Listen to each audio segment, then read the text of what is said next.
Nous avons dit que interpréter le bulletin scolaire de notre enfant implique d'aller au-delà des notes chiffrées. Ensuite, d'analyser le comportement de l'élève et enfin, d'identifier les signaux d'alerte. Ce à quoi nous allons maintenant nous atteler.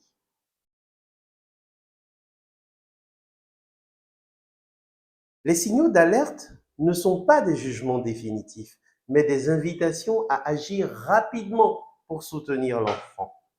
Chers parents, l'identification de ces signaux d'alerte vise à vous aider à repérer des indices dans le bulletin scolaire ou dans le comportement de votre enfant qui pourraient indiquer des difficultés nécessitant une attention particulière. Donc, à ce stade de notre conférence, nous voulons vous sensibiliser à l'importance de détecter rapidement des signes de difficulté pour prévenir des problèmes plus graves comme le décrochage scolaire ou la perte de confiance. Chers parents, il est crucial d'être vigilant parce que un élève peut avoir de bonnes notes, mais montrer des signes d'un désengagement progressif. Être attentif à ces signaux permet d'intervenir avant que les difficultés ne s'amplifient. À partir de là, il y a des questions évidentes que nous pouvons nous poser. Premièrement, quels sont les principaux signaux d'alerte? Deuxièmement, comment repérer ces signaux à partir du bulletin scolaire de l'enfant?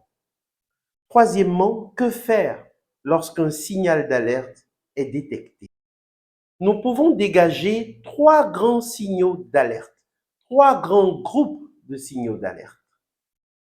Premièrement, les signaux d'alerte dans les résultats académiques, donc les signaux d'alerte qui vont directement venir des résultats académiques. Deuxièmement, les signaux d'alerte qui vont venir des comportements observés. Et troisième grand groupe de signaux d'alerte, les signaux qui émanent de l'environnement dans lequel l'enfant évolue, mais surtout des émotions manifestées chez l'enfant, donc les signaux sociaux et émotionnels. Voyons-les de plus près. Les signaux qui émanent des résultats scolaires. On pourrait avoir la baisse soudaine de résultats. Prenons des exemples. Un élève qui passe de 14 sur 20 à 10 sur 20 en un trimestre. Cela peut indiquer une perte de motivation, des difficultés personnelles ou un problème de compréhension des notions, tout simplement. Mais dès qu'une situation pareille se produit, il faut tout de suite tirer la sonnette d'alarme. Des écarts importants entre les matières. Par exemple, l'enfant a 16 sur 20 en mathématiques et 8 sur 20 en français. Cela peut révéler des lacunes spécifiques ou une appétence particulière pour certains domaines. À long terme, cela pourrait devenir problématique. Il faut tirer la sonnette d'alarme dans de telles configurations. Autre signal émanant des résultats académiques, la stagnation persistante malgré des efforts. Prenons un exemple. Vous avez un enfant qui a 9 sur 20, mais qui, après un travail acharné, il travaille beaucoup, mais malgré le travail qu'il produit, il est encore à 9 sur 20. Cela peut refléter une méthodologie inadaptée ou des besoins spécifiques, comme un soutien pédagogique ou des outils complémentaires qui pourraient être mis à la disposition de l'enfant. Regardons les signaux comportementaux. Nous pourrions avoir le désengagement progressif. Alors, comment cela peut s'observer? À partir du manque d'intérêt pour les devoirs, à partir de l'absence de questions ou de curiosité venant de l'enfant.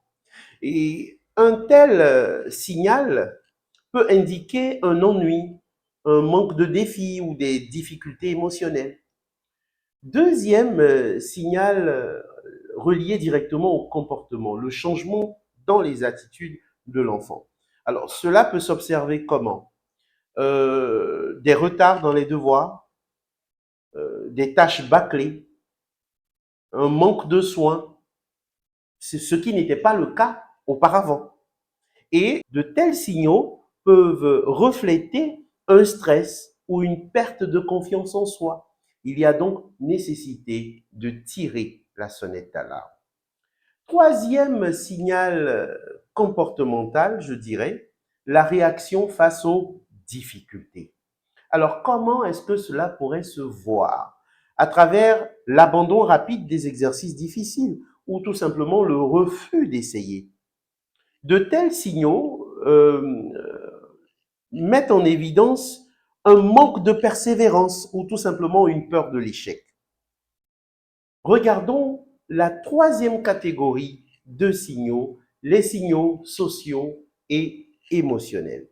On pourrait d'abord citer l'isolement social comme premier signal important. Alors, comment l'isolement social peut-il être constaté? Comment ce signe peut être mis en évidence? À travers le manque d'interaction avec les camarades ou le retrait en classe. Et cela peut être le signe ou un signe de mal-être ou de harcèlement. Deuxième signal d'ordre social et émotionnel, le changement dans le comportement familial.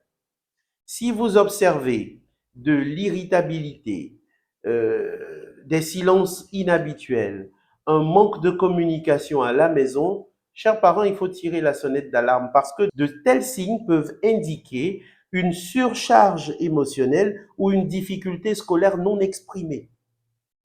Troisième signal d'ordre social et émotionnel, le stress ou l'anxiété visible. Visible. Et les signes sont à portée de main. Par exemple, des pleurs qui sont fréquemment manifestés, la peur des contrôles, l'insomnie. Si vous constatez des choses pareilles, si vous avez des signes de ce type, il faut savoir que cela peut indiquer une pression excessive ou une difficulté à gérer les attentes scolaires. Attentes généralement venant des parents.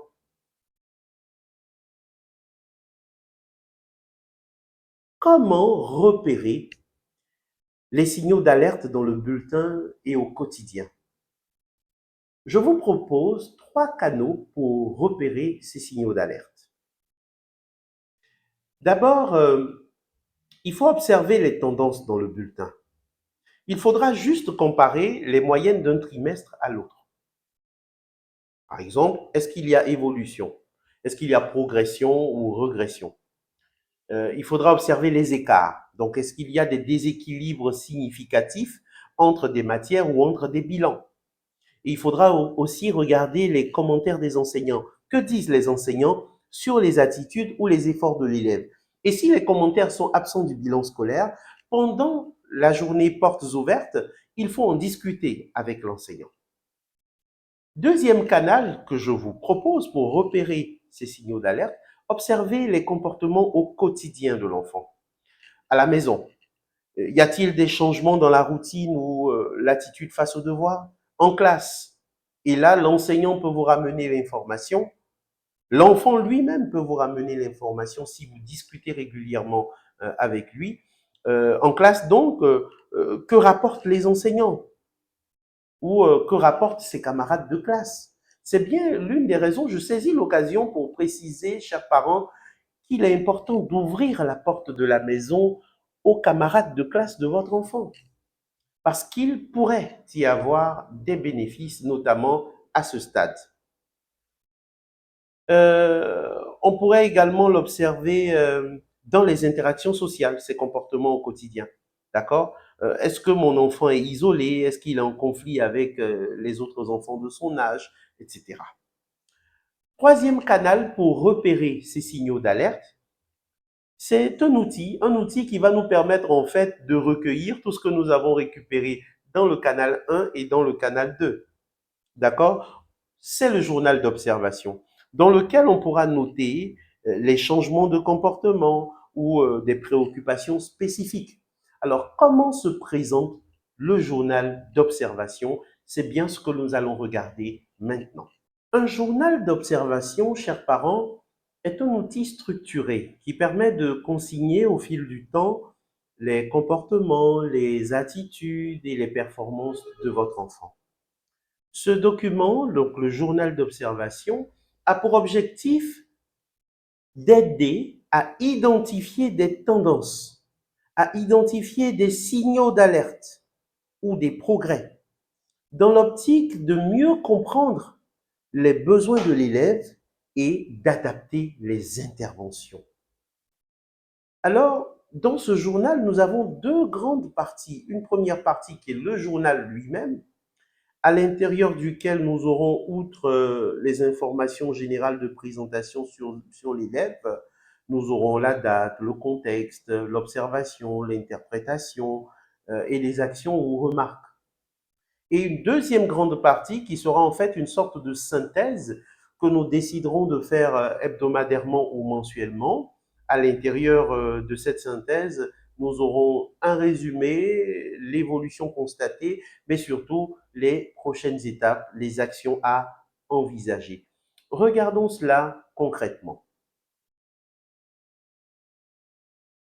Un journal d'observation pourrait se présenter de la façon suivante. Donc, j'ai en tête, ou à la première page du cahier qui est utilisé pour réaliser cette tâche, j'ai la présentation, les éléments qui présentent l'enfant, son nom, son prénom, sa classe, le trimestre ou la période sur laquelle on est en train d'observer, ça peut être juste une semaine, et un objectif.